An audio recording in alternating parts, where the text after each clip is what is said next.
तो अभी 25-26 सांसद टूटने को तैयार बैठे, हम लोग तोड़ ही नहीं रहे हैं।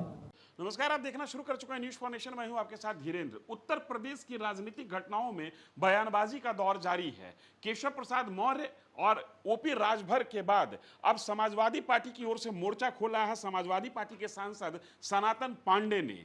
दोनों ओर से दावा किया जा रहा है कि टूट होगी। ओपी राजभर ने फिर अपने स्टैंड को दोहराया और कहा कि उत्तर प्रदेश की बागियों का नेतृत्व बागी भूमि का एक लाल करेगा। बागी भूमि से क्या तात्पर्य है ये मैं नहीं जानता, ये ओपी राजभर ही जानते होंगे। वहीं समाजवादी पार्टी की ओर से कहा जा रहा है कि बीजेपी के 50 से ज्यादा विधायक हमारे संपर्क में हैं। उत्तर प्रदेश सरकार सुरक्षित नहीं है। क्या है पूरा मामला, देखिए इस रिपोर्ट में। तो अभी 25-26 सांसद टूटने को तैयार बैठे, हम लोग तोड़ ही नहीं रहे हैं। पहले ओम प्रकाश राजभर और अब केशव प्रसाद मौर्य के दावे से यूपी में सियासी हलचल बढ़ गई है। जहां राजभर सपा में टूट का दावा कर रहे हैं, वहीं यूपी के डिप्टी सीएम केशव प्रसाद मौर्य कह रहे हैं कि सपा के 25 से 26 सांसद टूटने को तैयार हैं। इसी बीच राजभर के नए एक्स पोस्ट ने सियासी पारा और बढ़ा दिया है। राजभर ने एक्स पर लिखा, कल से सब पूछ रहे हो कि सपा में क्या टूट होने वाली है, तो सुनो। सपा के बागी सांसदों के गुट का नेतृत्व उत्तर प्रदेश की बागी भूमि का एक लाल करेगा, और करे भी क्यों ना। कल जिस तरह से सपा कार्यालय में सम्मेलन के नाम पर ब्राह्मणों को तिरस्कृत किया गया, उससे बागी बलिया का लाल बहुत आहत है। योजना पहले से थी, लेकिन कल की घटना ने आग में घी डालने का काम कर दिया है। टूट होकर रहेगी। ओम प्रकाश राजभर के दावे पर सपा सांसद सनातन पांडे का क्या कहना है, सुनिए। ये कहना कि मैं पार्टी नहीं छोड़ूंगा, एक सीधा सीधा जवाब होगा। संपूर्ण जीवन में मैं राजनीति में रहूं, राजनीति में न रहूं, सांसद रहूं, सांसद न रहूं, लेकिन मेरे पूरे शरीर में समाजवाद भरा हुआ है। हमको समाजवाद और समाजवादी पार्टी से दुनिया की कोई ताकत अलग नहीं कर सकती है। वहीं समाजवादी पार्टी दावा कर रही है कि हमारे सांसद नहीं बल्कि बीजेपी के 50 विधायक सपा के संपर्क में हैं।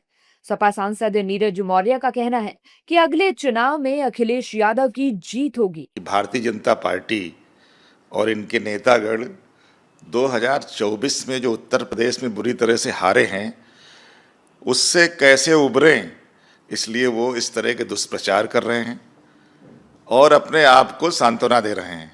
समाजवादी पार्टी के समस्त नेता, सांसद, सारे लोग जमीन पे काम कर रहे हैं और 2027 की तैयारी में लगे हैं। 2027 में जो 24 परिणाम है ऐसा, उससे कहीं आगे बढ़ के समाजवादी पार्टी 27 में चुनाव जीतने जा रही है। केशव प्रसाद मौर्य को खुद नहीं पता कि वो 2027 से पहले कहां जाने वाले हैं। उनको खुद अभी ये जानकारी नहीं है कि भाजपा जा रही है और समाजवादी पार्टी आ रही है, इसलिए वो लोग खुद बौखलाए हुए हैं। वो इसीलिए गलत सलत बयान दे रहे हैं। समाजवादी पार्टी एक बहुत मजबूत पार्टी है और देश में तीसरे नंबर की पार्टी है। आपके कम से कम 50 विधायक, मैं गिनती के साथ बोल सकता हूँ, 50 विधायक इस समय समाजवादी पार्टी के संपर्क में हैं। उनको बचाइए। समाजवादी पार्टी सबका स्वागत करती है और तैयार है। ये ना हो जाए कि दूसरों की बात करते करते अपना ही घर लुट जाए, आपको पता ना चले। दावों की राजनीति के बीच कांग्रेस भी बीजेपी पर हमलावर है। देखिए, जो बिका हुआ हो ओम प्रकाश राजभर की तरीके से, वो खरीदार कैसे हो सकता है। ओम प्रकाश राजभर तो वो स्क्रिप्ट पढ़ रहे हैं जो उनको दिल्ली से दी जाती है। मैं तो जिम्मेवारी से कहता हूं कि पिछले 20 दिन की उनके सोशल मीडिया की पोस्ट उठा लीजिए और ओम प्रकाश राजभर से कहिए कि दोबारा लिख दे। जो दिल्ली से किसी जोशी के पास से, किसी मालवीय के पास से या किसी शाहजी के पास से आती है, वो स्क्रिप्ट ओम प्रकाश राजभर पढ़ता है। राजभर के नए नए दावों से यूपी में सियासी तापमान बढ़ गया है। अब देखना होगा कि सपा में टूट होती है या राजभर के दावे सिर्फ सियासी निकलते हैं और सपा के दावों में कितना दम निकलता है।